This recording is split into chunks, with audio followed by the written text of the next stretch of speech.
Niggas in the city moving slow. 3500 for the coat. Only real niggas keep you float. Only true niggas. Alright, so Logic just dropped Bobby Tarantino 2, the follow-up to the first one, which came out, 2015? 2016. 2016, 2 years ago. Now, the first week sales for the project, where you want to call it mixtape / album, it's gonna move 130,000 first week. Which is expected, because Logic just sell a lot every time. So, that's pretty expected. 130 for a mixtape is where he's at in his career right now. Yeah, like the numbers keep going up. If we look at Barbie Tarantino 1, sales were about 90,000, 95, 97, and now this one's to do 130, and then the album did 247? 247. Yeah. 200,000 physical copies. So that's like iTunes purchases. Yeah, or like vinyls or tapes, whatever you. So Logic super late out here.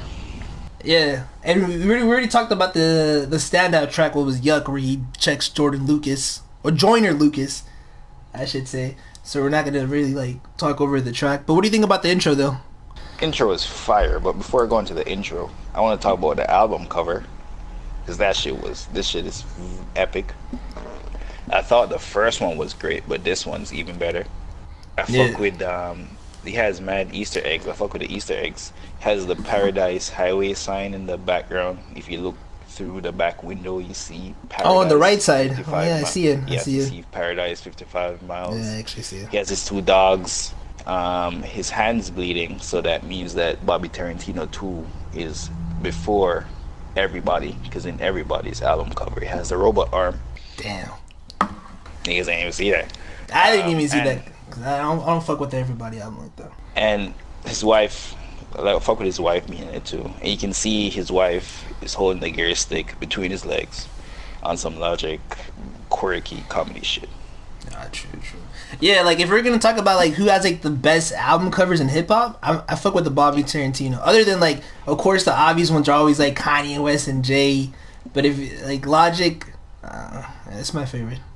The intro, Grandpa's spaceship, Rick and Morty, that shit's great. Follow Rick and Morty, you know he has like a cameo on season 3. Yeah, when they freaking dropped it, it was Logic who dropped it on his Twitter. I was like, what the fuck is this? I was like, okay. I'm like, and then it's like, oh shit. It led up to the album. I was like, I wasn't expecting this. I'm gonna keep it a buck. If it wasn't for the Rick and Morty thing, I wouldn't have been as excited for the project. That shit got me gassed. I was like, oh shit. But then, so the intro's great. Freaking, then it goes into Overnight. What do you think about that record? Love that record. Love the beat. Shout out to Six bodied every beat on this album. Every beat on this album is fire. So shout out to Six. Yeah, Overnight's cool. I forget. After that, next track's cool. What do you think about Boom Trap? I wasn't expecting that one. Yeah, it's a mix. It's him rapping, doing his rappity rap thing on the trap beat. It's pretty nice, pretty unique. I've never actually heard anyone do it and rap at this high level. Most people just kind of do a trap swaggy thing over trap beats, or just make a trap song. But the boom back kind of rapping on the trap beats, it's pretty cool. It is essentially boom trap with swag. Yeah. At the end of the day, the record was cool. I never heard no one say boom trap to begin with.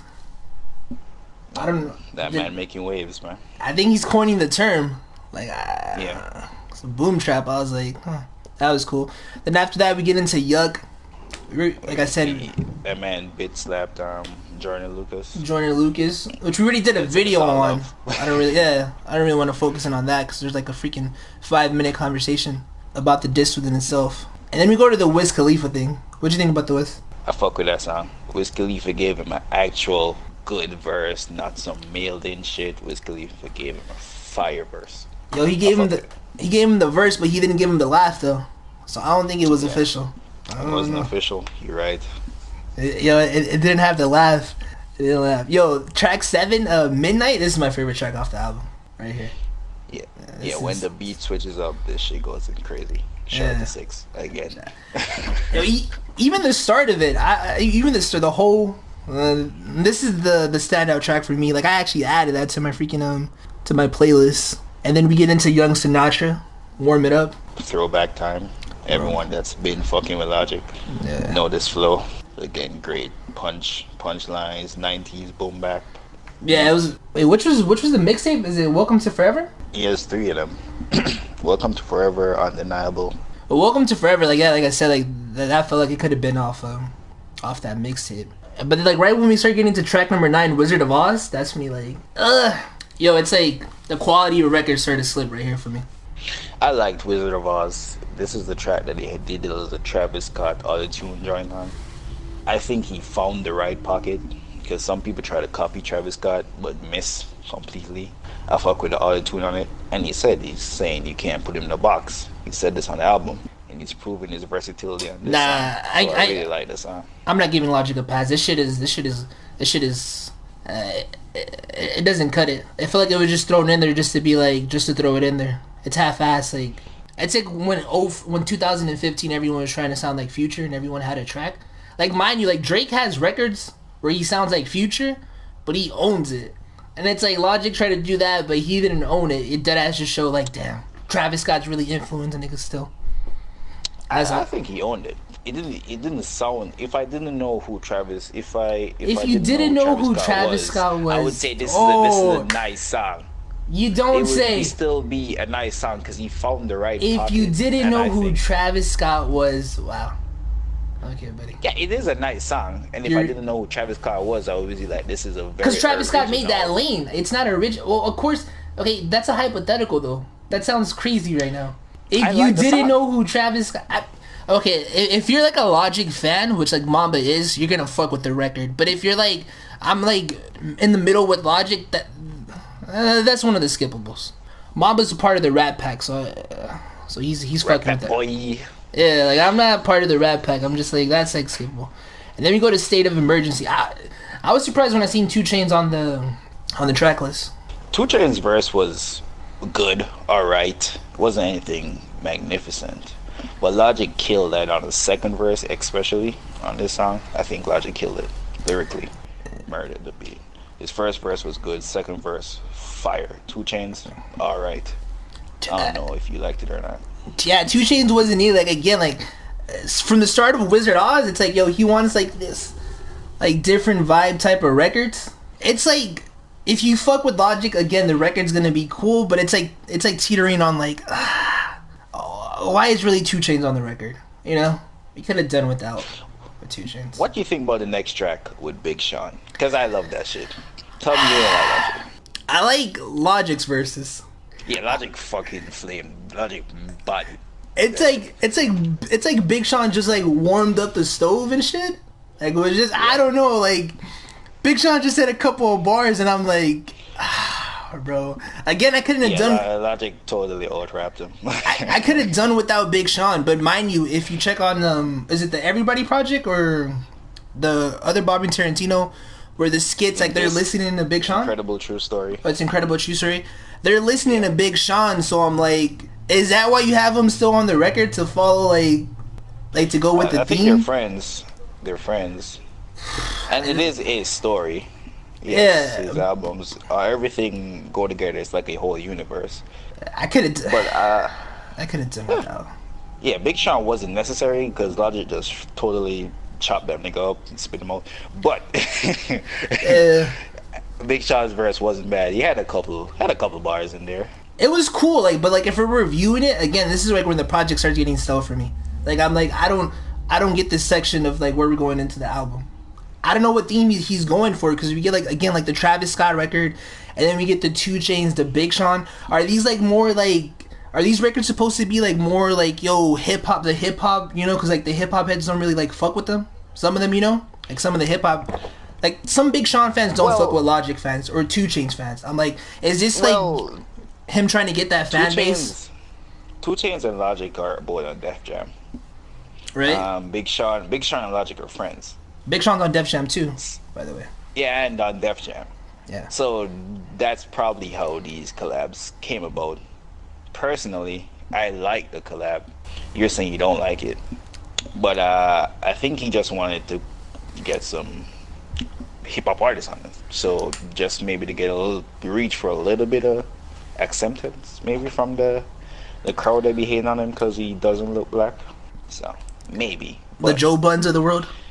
yeah, but for Logic himself is bodying these verses. The features are just like okay.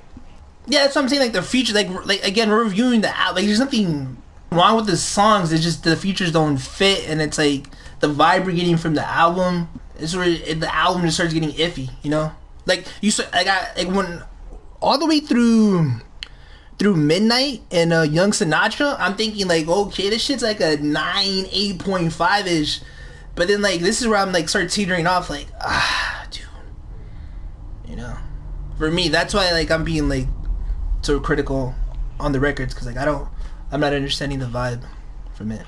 What do you think about the single Every Day? I work hard every motherfucking day. Yeah. It's a single, so Yeah, it is a single. This shit was made just for the radio. it's a single. Like yo, like Def Jam's looking at him like, bro, we gave you 30 million. You better have, you better have one record. Yeah, like one of those records better be it. So I'm not gonna judge him on the Everyday record because like everyone has one of those nowadays. You know. Yeah, you need one to become a top tier artist. Yeah. So.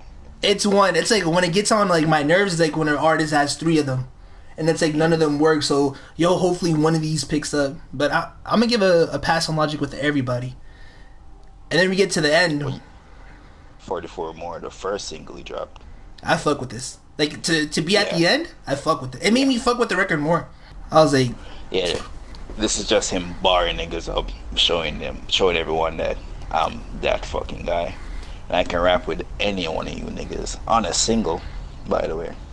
I'm pretty sure he dropped it as a single just to let people know that I'm a hip hop first, kind of artist. Yeah, I get what you're going. Yeah, I'm hip hop first. I feel like that's why he dropped this as his first single and not the Everyday, because people are already looking at him like, your last big song was 1-800, which is a pretty good song, but you ain't really rapping that much on that. That's kind of just like the peace, love, and positivity joint. Yeah. So I fuck with 44 More. Yeah, I fuck with 44 More. Like I would have been like more happy. Like looking at the track list right now, like if 44 More was like before Everyday, and then like at the end it was just every day. I think it would have been like more. Like the transition would have been way better. So on a scale of 1 to 10, what are you giving it, man? Alright. See, this is where my problem with the album is. Like, on track number 8, Warm It Up, Young Sinatra, if after that it would have been 44 More, and then like he would have ended the album with Everybody, and State of Emergency, What's Up, and Wizard of Oz would have been taken out, I probably would have been bigging it up like at a 9. But since it didn't, and I feel like he threw in those like I don't want to say fillers, but like he wanted to please like everyone in hip hop, or like, you know. Yeah, not just his fans, but a mainstream hip hop fan base. Yeah, I'm gonna give it a 7.5, a low 7.5, a hard 8 out of 10. That's what I'm gonna give it. I'm giving this a solid 9. Okay. This shit was fire. Logic ain't drop a bad verse in this. He ain't waste a bar. I fuck with the features. I must admit the 2 Chainz feature was pretty It wasn't bad though. I like the Big Sean feature. The Young Sinatra throwback. I'm giving this shit a 9. Solid 9 out of 10. Yo, see, like, but my reviews from a nigga who listens to music and like is not really a Rat Pack fan. I feel like again you're gonna give it a 9 out of 10 because you're part of the Rat Pack. Again, I'm giving it a 9 out of 10 because this shit fire, and we ain't gonna. Yeah.